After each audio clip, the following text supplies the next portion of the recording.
Hi, Steve Stine from Guitarzoom here, and today what I wanted to do, I'm in this this wonderful facility called the Sanctuary Event Center here in Fargo, and I wanted to talk to you a little bit today about when you learn songs, whether or not you should learn the song note for note, or whether or not you're going to put your own little spin on things and why you would do that, okay? So what I used as an example here is a song that I love by James Taylor, which is called You've Got a Friend. Now, this could apply to any song, but let's just use this as an example. So my job as a guitar player, my role is to decide whether or not I want to play this song absolutely note for note, or whether or not I'm going to put my own spin on it and why I would do that. Because I come across a lot of students that, they try and learn songs note for note. They might be learning, Crazy Train, or they might be learning Dust in the Wind, or they might be learning Blackbird, or whatever it might be. And they'll get to a part in the song that is not compatible for whatever reason, and then they're like, well, I really want to learn this song, what do I do? So what I want to do is just talk to you about that a little bit. So the first thing is obviously you can learn any song you want, note for note, as much as you want. That's awesome.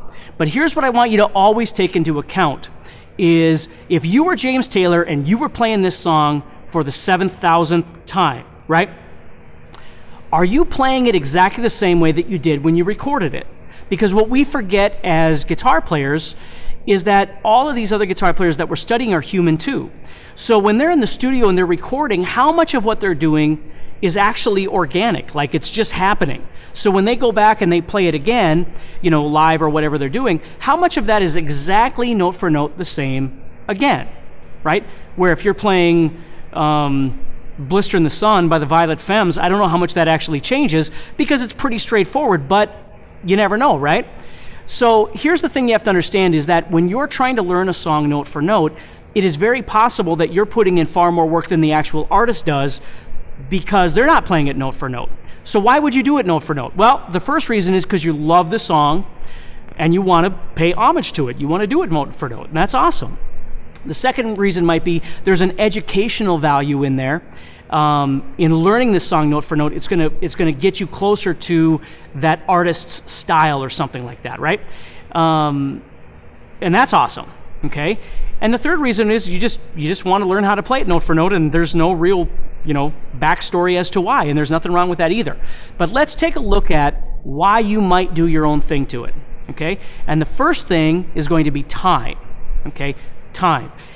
How much of your time can you devote to whatever it is that you're trying to do, right? Let's take an example. Let's say you were going to play with a band, you got a phone call, and you've got to learn, 45 songs, which is not unreasonable in a band, that you've got to play in by next Friday.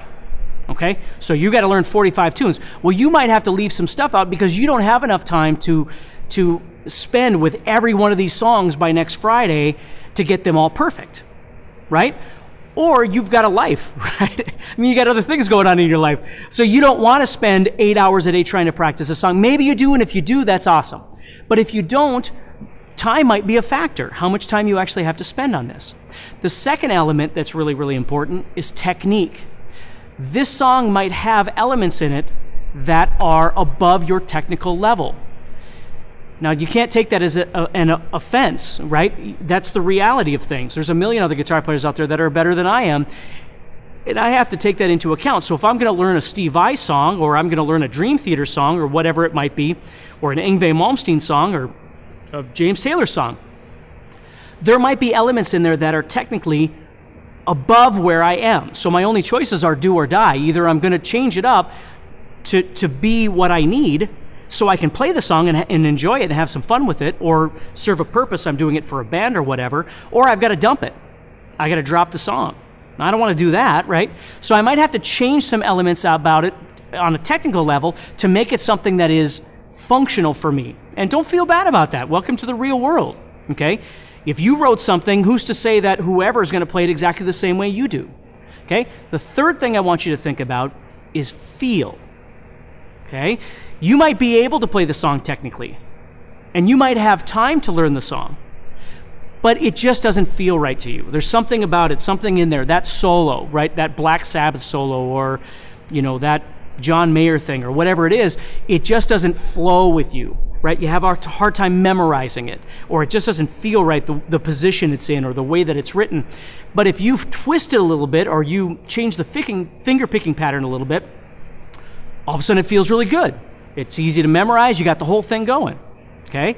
That's a perfectly legitimate reason to change something up, is so when you execute it, it feels right, it sounds right, okay? It feels right to you and it sounds right to the listener, which is completely valid, okay? I learned a long time ago in this business that, here's a really bad example, but if you take a look at the way Tony Iommi used to play Paranoid, right? He would play it up here at the 12th fret. Okay? And then you look at people like Randy Rhoads or Zakk Wylde or any of the other guitar players that Ozzy has had, they don't all play it exactly the same. They don't do the solos exactly the same. And they don't feel guilty about it. They're doing their own thing. Tony Iommi probably doesn't do the solo the same way, right? So we have to remember that to take all of this in context when we're learning how to play songs, so it's not frustrating the crap out of us or making us want to stop playing the song or stop playing guitar or whatever it might be. We need to think about these things. So the fourth thing I want you to think about, which is really, really important, is situational. And what that means, for instance, for me, like right now I'm playing this song, You've Got a Friend, right? But I don't have a singer here.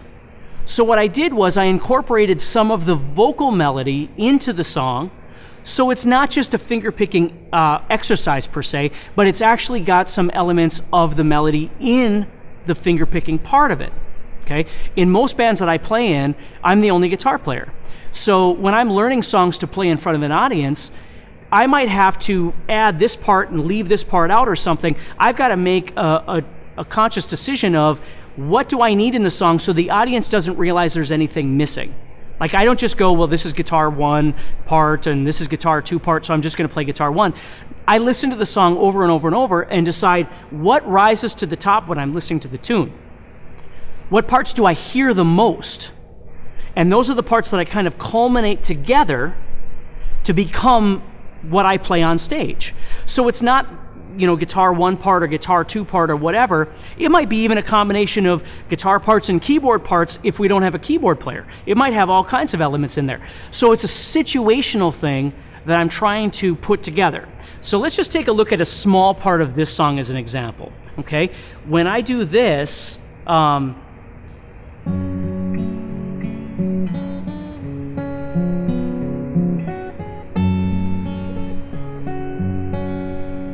I'm adding in a vocal line to the chords that are in the song.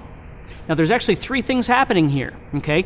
There's the chord parts, there's the melody line that I'm looking for here, the vocal line, the melody line, and then there's the improv in between there, okay? So I've what I call plotted points. I've plotted ideas that I need. I need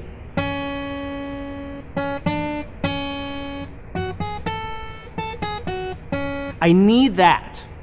Okay? Then I need the chords underneath it.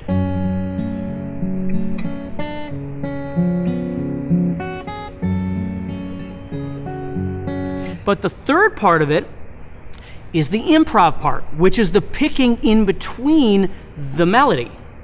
Okay?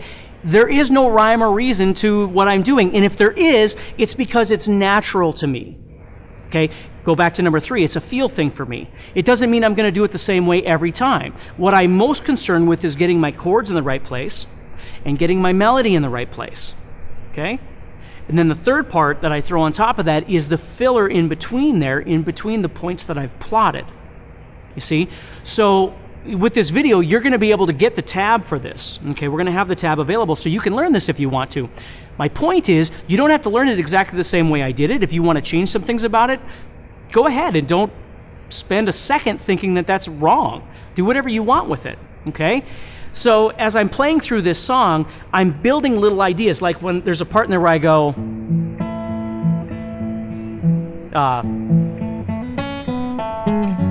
there's a little fill in there, or the end there's this part where I do like